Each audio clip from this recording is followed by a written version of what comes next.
Hello and welcome to episode 43 of Match It and the Other Guy. And as ever, my good friend Kevin and I are sitting outside my home on the sunny, beautifully clear banks of Lake Wylie in Charlotte, North Carolina. Kevin, how are you today? I'm pretty good. I think the listeners gotten used to us giving a weather report to start these days. Well, it's the passing of the seasons. Yes. And today's one of the nicest days on the porch we've had in a while.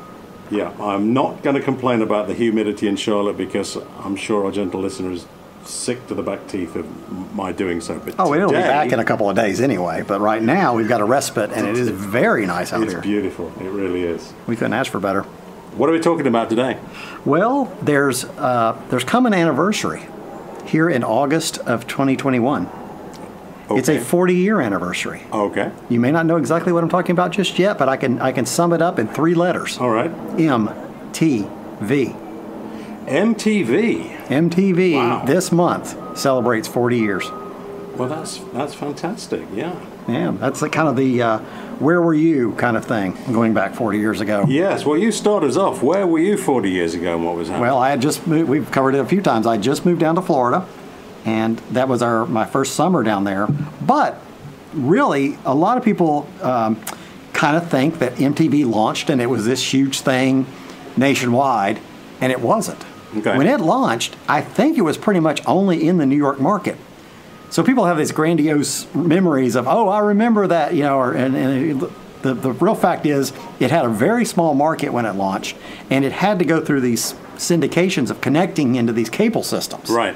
So it kind of got off to a really unauspicious start, and there was technical difficulties, and they had problems with the videos that first, I think, hour, yes, and stuff like that. And a lot of that, again, thanks to YouTube and stuff, you can go back and watch it and archive and see what happened. It was probably at least a year, maybe more, before we actually got it where we lived. Yes. What we were starting to find out around that same time, the idea of the video was starting to kind of show up, and when you could get one, you could get one. And there was a network called Nickelodeon, which is still around, still very well known. Yeah. And at that time, I forgot if this was like the 7:30 show leading into the 8 o'clock, or maybe it was the 7 o'clock show leading into the 7:30 show. Okay. And they would play a video in between. And it would always kind of tend to be like Adamant's Goody Two Shoes, or it would be Billy Joel's Pressure. Yeah. I remember those two being like the two main ones. But it was so you stayed after the show because you knew there's probably going to play a video. Yeah. And the other opportunities you had prior to us getting the MTV channel was Friday night videos on, I think it was the USA Network. Okay. Don't quote me on that.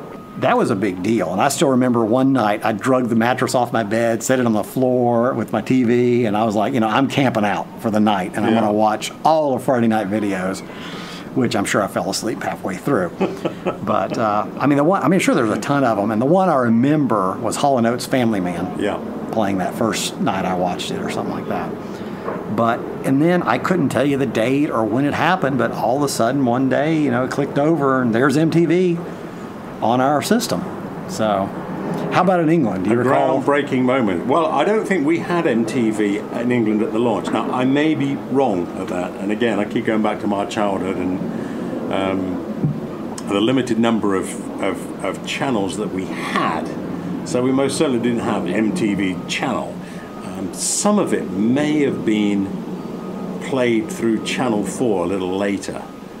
But I don't recall our having a launch of MTV in the same way that it happened in the States. But I do know, just through interest in TV and media and music, what a groundbreaking moment it was in the United States when that happened. But my MTV story, which, again, gentle listeners, you know I never know what we're going to be talking about, so this is just completely off the bat. My MTV story came much, much later in life when I was working with Speed Channel here in Charlotte, and it was the time when BMW had their own Formula One team. It was basically BMW Sauber. Oh yeah. And BMW were doing an event, a promotional event in Las Vegas in the car park of the convention center, and the Formula One team was going to be there. And a very young Graham Rahal was also there to drive the show car. And basically it was just driving up and down the car park, which is a big car park in Las Vegas, as you can remember, parking lot I should say in the States, doing a donut, lots of tyre smoke, coming back down, doing tyre smoke, and it was just a demonstration run. But at the time, BMW had a connection with Sirius Radio for installation into the cars. And BMW, through Speed, asked me to attend the event as the resident American Formula One expert, which I was very happy to do. So I did. And on the Sirius side was a chap I'd never really heard of or talked to before called Mark Goodman. Yep. Mark Goodman, one of the first VJs on MTV. One of the first 5, absolutely. Yeah, and we got on famously. He knew absolutely nothing about motor racing, and I don't think really had a great deal of interest to find out very much. It wasn't his thing. And I knew all but nothing whatsoever about Sirius Radio and or MTV. But during the course of those 2 or 3 days that we were in Vegas, we got on very well with each other, went out to dinner and had great fun. But that was my unintended connection to what we're talking about today. Yeah, it was a great fun moment. Wow. A story I never knew. I never knew you'd met one of the original VJs. Yeah. Video jockeys, as they were dubbed. Yeah. And I do remember Graham Rahal was very thrilled to be there to drive the show car, and I got on very well with Graham too. And of course, later on in his IndyCar career, we often mentioned that and talking about the Vegas event. But my other overriding memory of that event was, if memory serves, it was in January, and I never gave any consideration to just how cold it can be in Las Vegas in January. I always just think it's in the middle of the desert, therefore it's going to be warm. Wrong. Could not be more wrong. And it was more than very cold. It actually reminded me of being in Silverstone at times. It was that cold. But wow. Yeah, great fun. I've never been, so I don't have any reference. I'm not complaining about it. It was a great fun event. And all these years later, thank you to both the BMW and to Sirius Radio for hosting that event and for asking me along, and by extension for introducing me to Mark Goodman. Very good, very good. I think if memory serves, Mark was actually the very first one on air. When they launched that first hour, I think he was taking the reins. He was a very easy to get along with chap, and I know he's still at Sirius, still working at Sirius, and living in New York. And a couple of times, not long after that event in Vegas, whenever I was in New York, we would get together and go out for dinner. So it was kind of fun. Yeah, oh, very good. Yeah, good chap. I never knew. I never knew. Yeah, the original 5 were Mark Goodman, Alan Hunter, J.J. Jackson, Nina Blackwood, and Martha Quinn. Well done. Oh, it's part of my childhood. You're definitely our MTV expert there. Well, the funny thing about, and people love to have, trivia questions and stuff like that. And always the most popular trivia question related to this is, what was the first video ever played? And do you remember that? No, again, I never got to see it. It was Video Killed the Radio Star by the Buggles. Yeah. Now, most people know that one. If you really want to have fun with somebody... Well, this guy didn't. Well, if you're ever in a situation and something like trivia comes up, ask what was the second video ever played on MTV, because that's when people really draw a blank and look at you with blank stares. And you know this, I can tell. Well, I've done my research and such like that, and I found this years ago because I was curious myself. Actually, it was Pat Benatar's "You Better Run." Okay. Yeah, and in fact, you can go on like Wikipedia or wherever. YouTube now and find like the first hour and see all the ones they played. Of course, they were kind of scrounging what they could. I mean, there was not this vast library to pick from. Yes. And some of them are pretty darn obscure. And that's a good point, because it was the commencement of the video industry. Yeah, I mean, people have been making them. I mean, the Queen had done them in the late 70s. I mean, there was oddball reasons that they existed, and a lot of them tended to be, I think, concert footage. It was very easy to record something in a concert. All artists had to do it. Yeah, I mean, you had to do it once this happened. Yeah. But as we've often, if the listener, we always tend to work our way around to the young ones. But they always talk about Cliff Richard and the young ones, which I would have never had a clue who he was. That was like the 8th video ever played was Cliff Richard on MTV. Now, really? I'd have to go back and watch it, and I don't know if they ever played another one, but it's there in the archives. And the other one that I found funny was there was I guess a group called PhD. Okay. And they did a song called Little Susie's on the Up, which I know from Tesla. The band Tesla did that song, and it's my favorite Tesla song. I have like their greatest hits, and you know, they're known for Modern Day Cowboy. They were a metal, kind of a harder metal rockin' band. Modern Day Cowboy Love Song was their huge big hit, but I always liked Little Susie.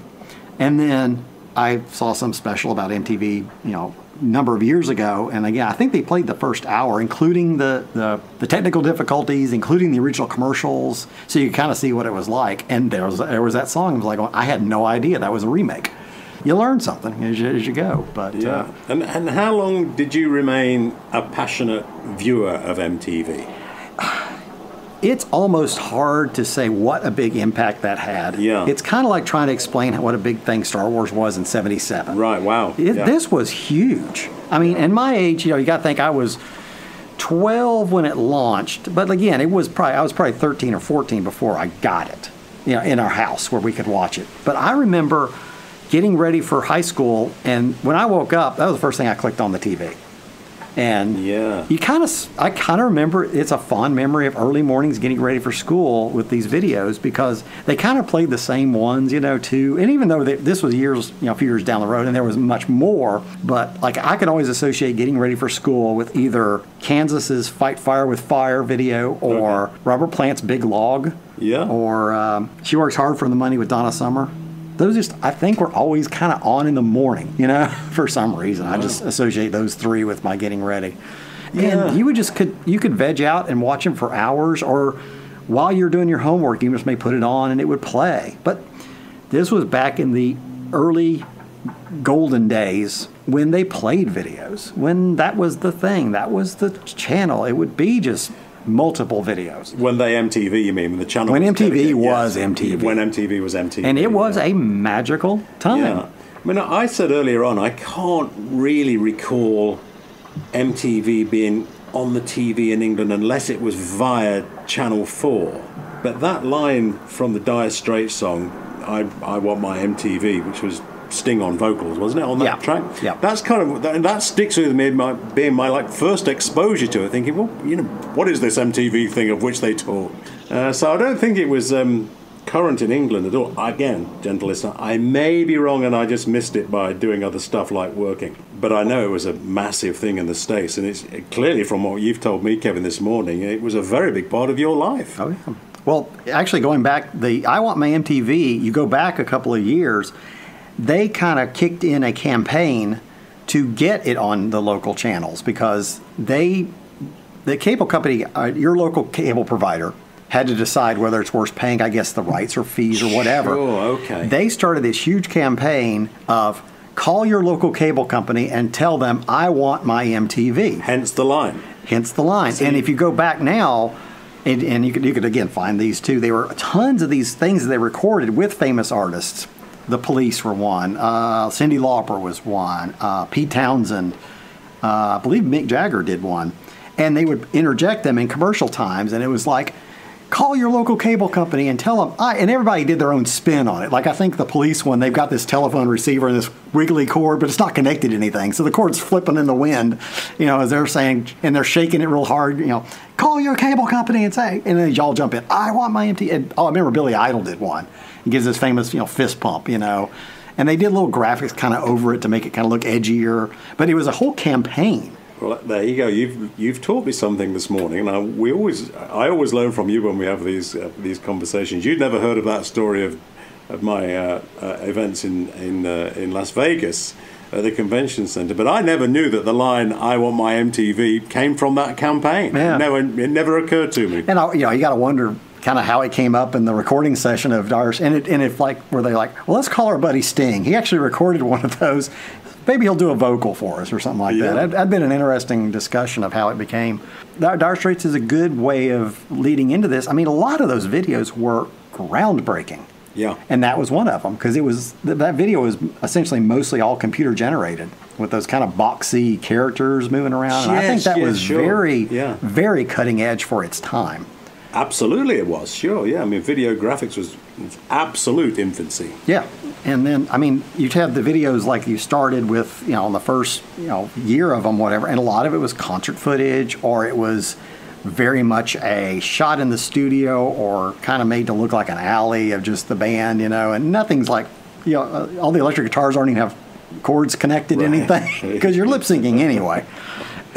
But then you started getting into the artistry of people, you know, our groups or whatever, hiring someone to direct it, and you know, the Aha video where it's Take On Me, where it's all the moving pencil sketch, and then, you know, it flips around and it's the actual image of the person looking through the mirror, and you know, that was such a big artistic achievement in videos. And then they kind of started becoming little movies. Now some of them were still just doing, let's get it in the can, get it out the door, get it on MTV, we don't care. And then there was, you know, you got to think there was a lot of bands that hit right then that probably would have never had superstardom had it not been for MTV. It just was the luck of the draw of the time. Sure. And they got a video on, and if they're, you know, and if they were handsome gents and girls all of a sudden wanted their poster in their room, you know, because back in that day, you know, let's say the late 70s or something, you know, Boston was probably a huge band. But if any member of Boston had walked into my front door, I wouldn't have known who it was. That's a very good point. You know, and some of those bands are still kind of this way. I wouldn't know half of the members if they'd, you know, like sat at a table next to me in a restaurant. Well, I must say, I mean, we're getting off topic with this comment, but when I see and read of current celebrities through social media, I know this is a sign of my age, but 98% of them, I have no idea who they are. Who's popular? Who's famous for whatever reason? That's right. Yes. Well, and too, I mean, today, you know, people are famous for being famous, and there's really no substance to it. But that's a whole other rant. That's a whole other comment. That's nothing to do with MTV. Yeah. Well, that's fantastic to hear of your strong connection to MTV. And what other stories of MTV have you got? You sound like you're a treasure trove of MTV stories. Well, again, I mean, it probably couldn't have happened. You know, me just coming into a teenager, I was their demographic and carried right through. And then you'd have, you know, people would kind of get together and be there for like a world premiere video. Yep. And they would tout it for days, if not a couple of weeks ahead. You know, tune in for our, you know, world premiere video for Michael Jackson. We're going to be showing, you know, Thriller. Yeah. Okay, you know, well, and look what that became. Sure. And was it John Landis that directed that? Not sure. I think let's say it was John Landis. But I could be wrong. If I am, I'm sorry. That Thriller video, well, that's, you know, if the gentle listener wants to correct us, by all means do so. But that Thriller video was absolutely groundbreaking, wasn't it? And it was a major director doing it, and obviously the quality shows. But that was the thing. It was like, you know, 8 o'clock on Thursday. Just tune in for a world premiere video, and they would make a big to-do of it. And then later, you know, as the years went by, as you got into the late 80s, you started seeing the other shows. Like they brought in a game show called Remote Control. Okay. And, you know, it was still, you know, edgy, and a lot of times it would have involved music and stuff like that. So there was a connection there. But the funny thing is, you know, and there was a young gentleman who would run around and do funny things on this show. And you may have heard him. It's called Adam Sandler. Very good. So, you know, you're seeing this young guy who now is a, you know, multi-millionaire. It worked out okay for him. Yeah, I think his career's gone on pretty well. They started doing, they would be MTV at spring break, and they'd be down at Daytona Beach filming Spring Break for 2 weeks. In fact, I was down at one of those one time. It was spring break of, must have been 88. And I was my first year of college, and I came back to Florida for spring break. You know, I just had the time off, so I came back, and I hooked up with a friend of mine, and we said, we're, you know, obviously going to go surfing while I'm down here. So we drove over from Leesburg. We probably ended up in New Smyrna, which is where we like to go, a little less crowded than Daytona. But we're like, you know, surfed most of the day, and it was like, you want to drive down into Daytona and see what they're doing? Sure. So we did, and we drove down, and they're always at some major, you know, like a regular hotel. And I remember we kind of walked, and the pool was just insane. There were people everywhere, and one of the VJs downtown, Julie Brown, was always like one of the big hosts there. And I think we saw her up doing something, and one of the guys that was on the show, head of the class, walked by us, you know, heading to his next, you know, thing he had to do or something like that. Yeah. But so I wasn't on camera or doing anything crazy, but we were there at the pool for an afternoon with watching the craziness. Now, and correct me if I'm wrong here. Was it MTV that started to produced the Big Brother show. Is that an MTV show? What you're thinking, and I was leading into this, what you're thinking of is The Real World. Okay. Which, that was, let's say, early 90s. I don't think it was 90. It might have been 91. That was a groundbreaking show, and it was pretty darn good. It really was. The original one started off in New York City, 6 to 8 people. I think it might have been 6. And they put them in a loft. They didn't know each other. They're from all different backgrounds, and they filmed it.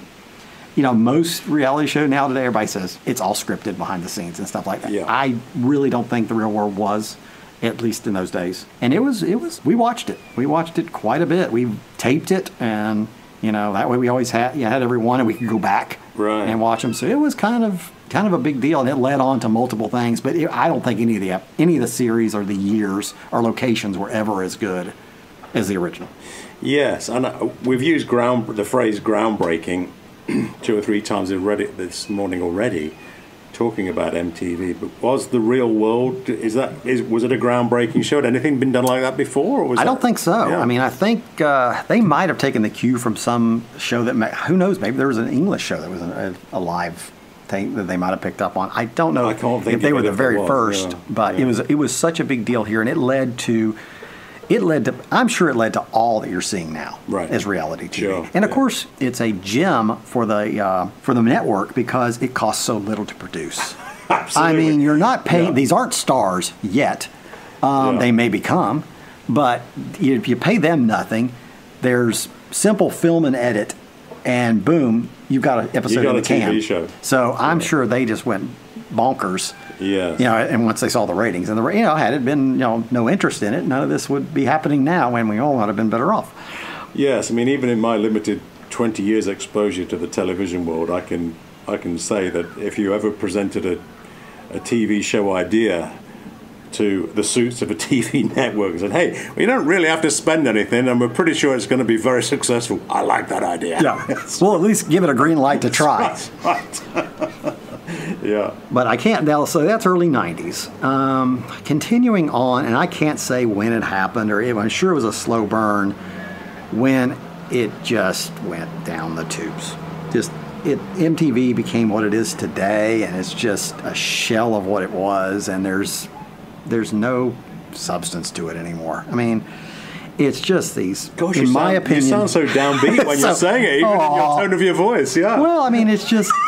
That's right. And I said years ago, and when all this kind of started, I said, why on earth do they not just create MTV, keep it the way it is, and create MTV2, and then play all that stuff on that? Well, they did create MTV2, and both of them just got to be what they are. No videos, no music connection hardly at all. And I don't even pay a bit of attention to, I can't tell you the last time I watched it or even turned to it. Now you're a grumpy old man who doesn't want people on his lawn. I mean, that's the problem with both. Back in my day.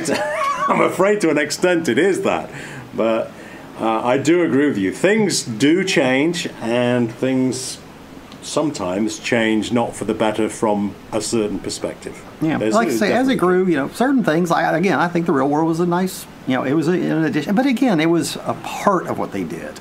And, they still played plenty of videos back then and such like that. And it gave artists a chance to... Now, granted, the whole music industry's changed now with downloading and streaming and da-da-da-da-da-da. So there's a whole different genre of it. But, they would show concerts. And, it might be The Who, maybe a whole Who concert filmed wherever in Wembley or something like that. And they just show that for 2 hours. This is one of the weirdest things. I happened to catch it on MTV on a Sunday night from like 6 to 7 or 7 to 8 or something like that. Do you remember the band? Yes, I'm sure. Of course. Well, they had a song called Leave It. Yeah. And the video essentially was just I think 5 guys standing in suits on a white background. Okay.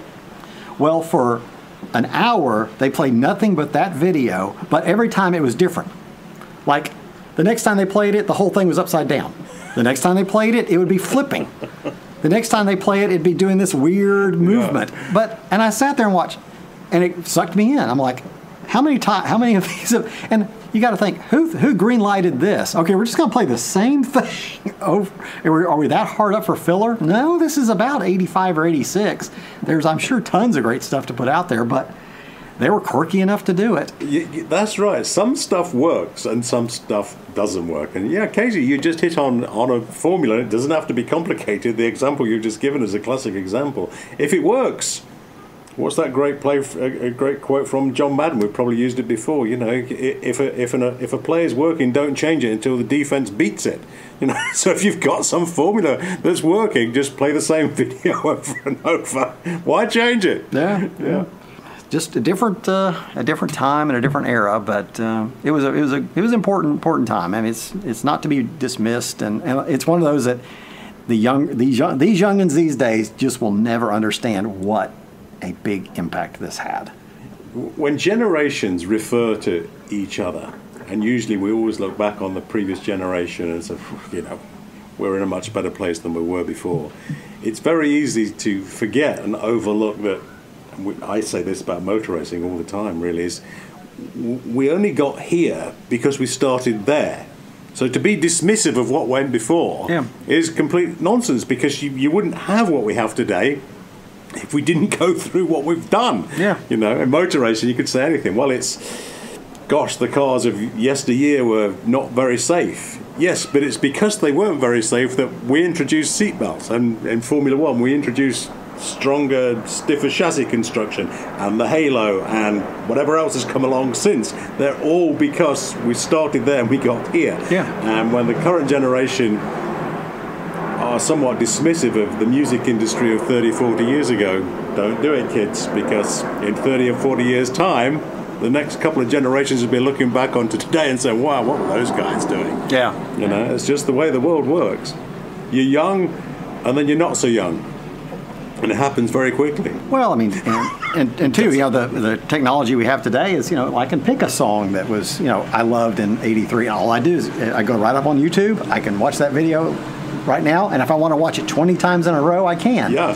And back then, you know, when you're watching MTV, it may be your favorite video, and you just turned on the TV, and it's the last, you know, 15 seconds, and you're like, oh, you know, and you're going to have to watch or catch it again when it comes around again. Yes, we did have VCRs, but they were pretty new and expensive. Yeah, sure, very expensive. Yeah. You know, I remember my sister and her family had one in the early '80s, but I didn't get mine until I didn't have one until '87. I'm going to think early '87, and I traded a BMX bike at the pawn shop for it. Did you? Yeah. So that was my first one. Yes, I think the family's first VHS player was around 83, 84. Well, that's fairly early. And the remote control wasn't really a remote, it was on a cable. Yeah. It was connected to the VCR. I remember that trailing along the lounge floor. Yeah.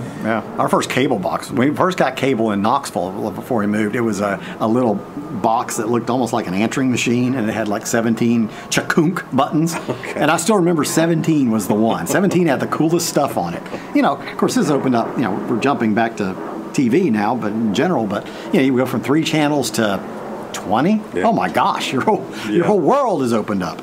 But it was long before the MTV days, but whatever they played on 17 just tended to be more, I guess, reruns of shows I liked or something, you know. So, well, it was cool.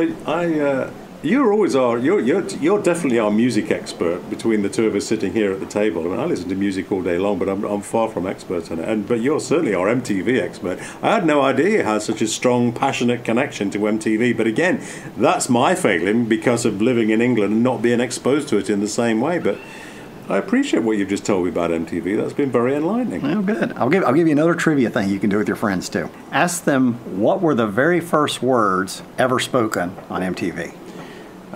Well, you'll have to educate me here then, and our gentle listener probably would like to learn something. So, who did say the first words on MTV? How was it introduced? It was the person that did it was actually a Warner executive called John Lack. Okay. And the very first statement on MTV was, "Ladies and gentlemen, rock and roll." And then off it went into the rocket launch and the moon man we all know today. But that was the very first words. Yes. 40 years ago. Wow. You're all over MTV. That's fascinating. Well done. Well, at that point, we'd better sign off, hadn't we? I think we can. Yeah. We're celebrating MTV 40th anniversary, and we're coming to the end of 30 plus minutes of this episode of Matched and the Other Guy. So until the next episode, it's bye from me. Gives us time to film our own video.